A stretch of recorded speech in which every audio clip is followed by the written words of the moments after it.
Halo semuanya, bagaimana nih kabar kalian? Semoga kalian dalam keadaan baik-baik saja, sehat selalu, serta dilancarkan rezekinya ya guys. Amin.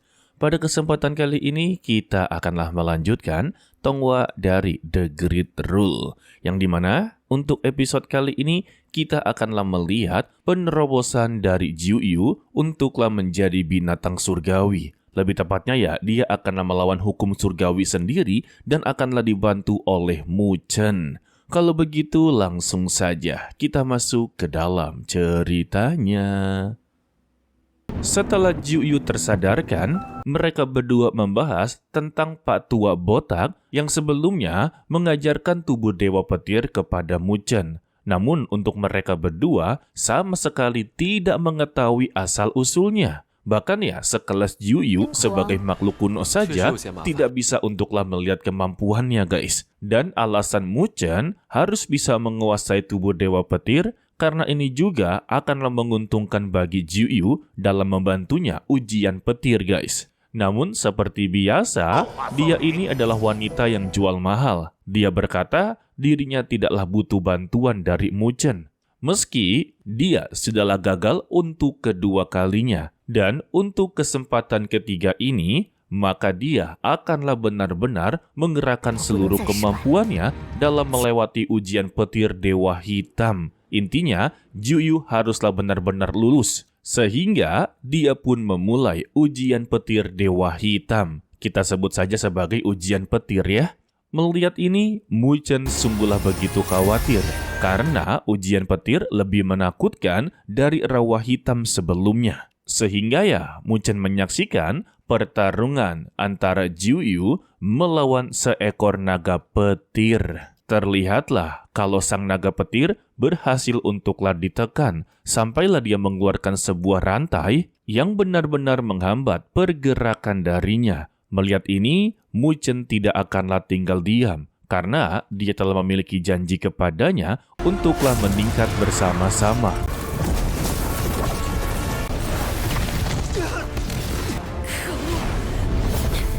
Sehingga ya, Mu Chen menerjang ke atas langit dan melayangkan tinjunya untuklah menghancurkan rantai yang mengekang tubuh dari Jiuyu. Namun setelah berhasil menghancurkannya, tubuh Mu Chen harus terkena gibasan ekor naga petir. Sampai-sampai tubuhnya pun terluka. Gila, satu gibasan doang. Namun ya, berkat dari Mu Chen membuat Jiuyu berhasil untuklah memasuki mulut dari sang naga petir yang ternyata memiliki dimensi lain. Di sana, dia bertemu dengan bayangannya sendiri yang memiliki sifat kebalikannya dengan mempertanyakan apakah dia menyadari mengapa dirinya terus-terusan gagal untuklah melewati ujian petir. Semua itu disebabkan adanya jalinan darah dengan manusia itu adalah sebagai beban terbesarnya. Jadi ya, darah yang tidak murni hanya akanlah menghancurkan dia dalam ujian kali ini. Alasan bayangannya berkata seperti itu karena ya, para binatang surgawi menganggap manusia ini memiliki sifat yang serakah, egois, dan angkuh.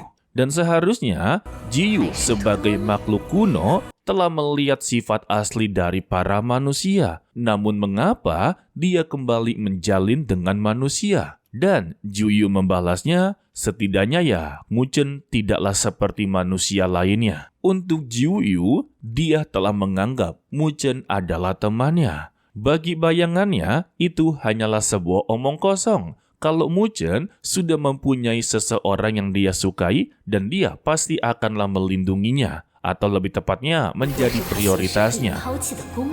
Jadi intinya, bayangan ini hanya inginlah menghasut Jiuyu agarlah memutus jalinan darah dia dengan Mu Chen. Dengan iming-iming, dia bisalah melewati ujian petir. Dan terlihatlah hati dari Jiuyu mulai goyah guys.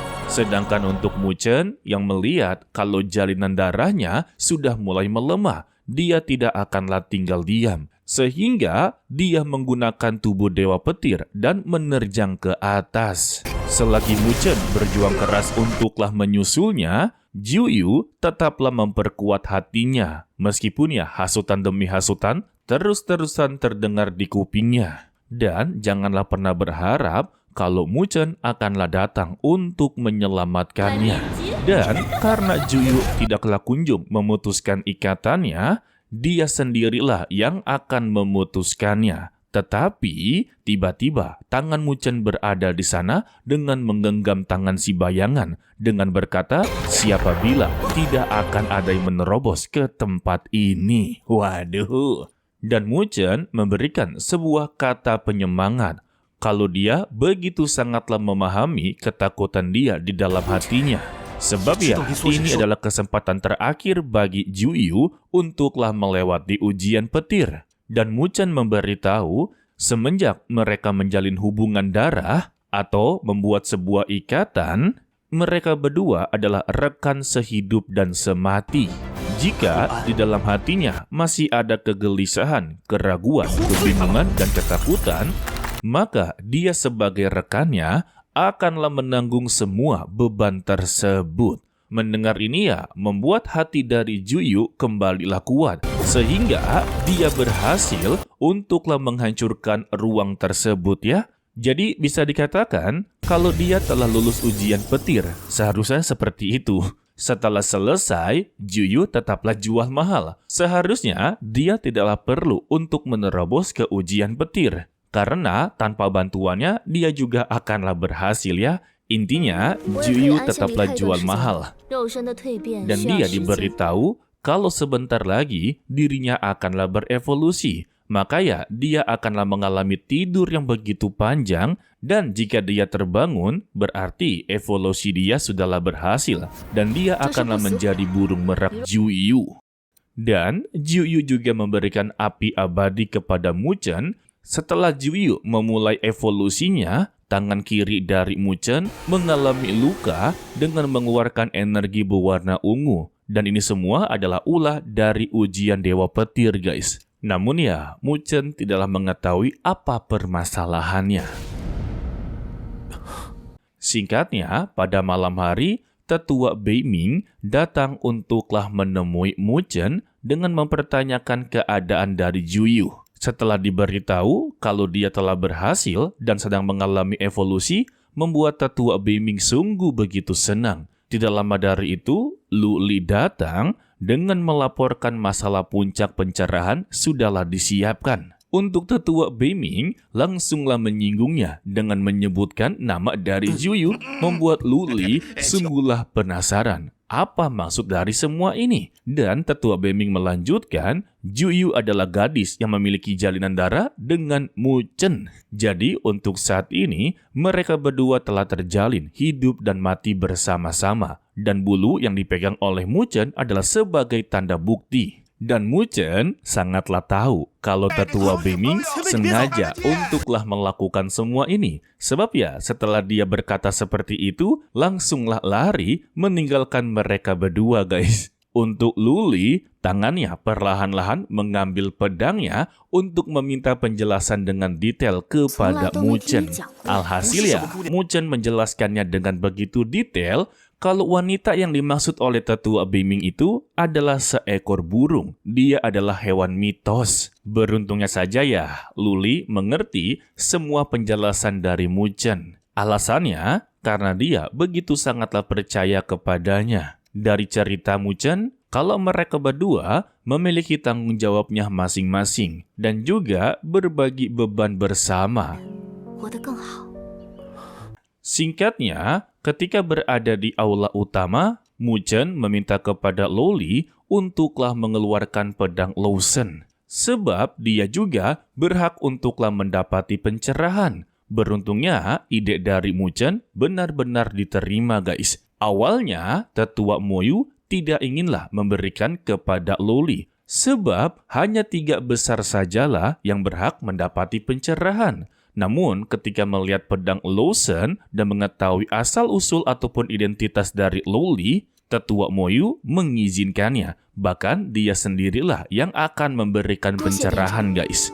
Dan untuk orang yang akan membimbing Muchen, yang tak lain adalah Tuan Beiming Longkun. Mendengar ini ya, Muchen hanya bisa menghela napas karena dia haruslah bertemu dengan tetua botak lagi. Dan ketika berada di lantai terakhir area petir atau lautan petir, yang dimana ini adalah tempat yang telah diciptakan oleh tetua Beiming sendiri, maka dia menyebutnya sebagai lautan petir, yang dimana tempat ini diselimuti oleh banyak sekali petir, guys. Tidak sampai di situ, petir-petir yang menyelimuti tempat ini adalah bekas dari petir Dewa Hitam. Jadi maksudnya itu, petir-petir yang berada di sini layaknya seperti hewan peliharaan dari tetua Beiming. Dan dia menyebut petir-petir ini adalah tubuh roh petir. Meski dia telah merawatnya dengan baik, tetapi untuk roh petir ini sama sekali tidaklah menuruti perkataannya. Untuk Mu Chen tampaklah tidak percaya bagaimana bisa ada orang yang merawat petir. Namun ya, tetua Beiming akanlah membuktikannya asalkan Mu Chen bisa untuklah mengambil tubuh roh petir tersebut. Dan alasan dia mengajarkan tubuh dewa petir, semua itu juga diperuntukkan ini, guys. Namun, Mu Chen menolak. Bukankah untuk tetua Beiming adalah salah satu tetua yang begitu kuat? Seharusnya dia bisa untuklah mengambilnya sendiri. Tuan Beiming membalas, kalau dia memang sangatlah kuat. Sekali dia bergerak, maka area petir ini akanlah hancur beserta dengan pil dewa petir.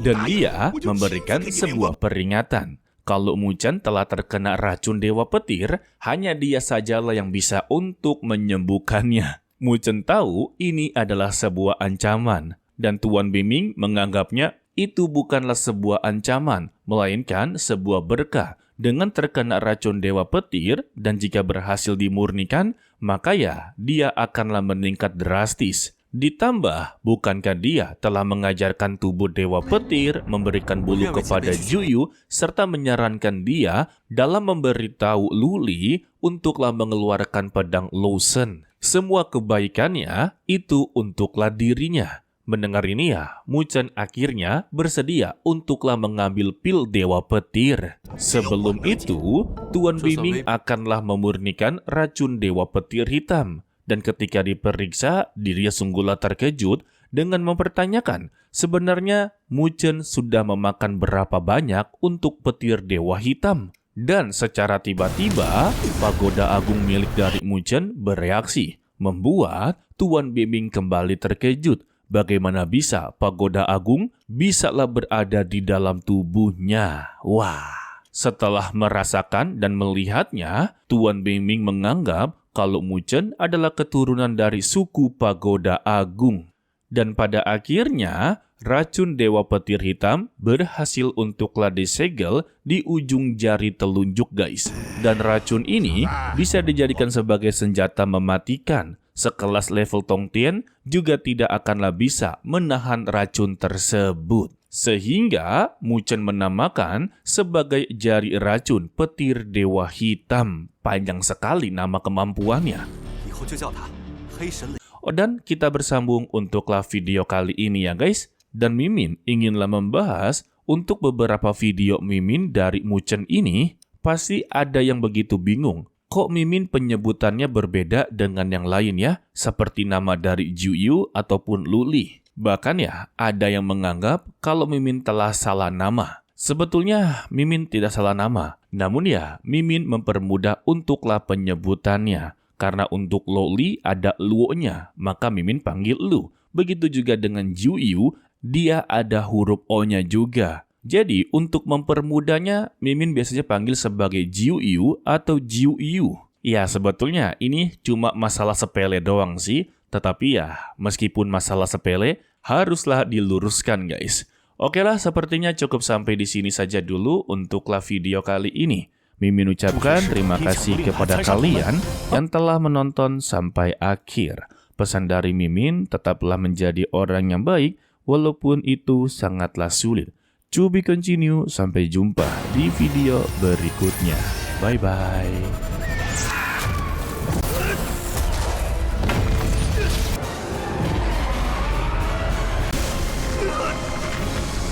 会来，你的不安。多少黑吃黑！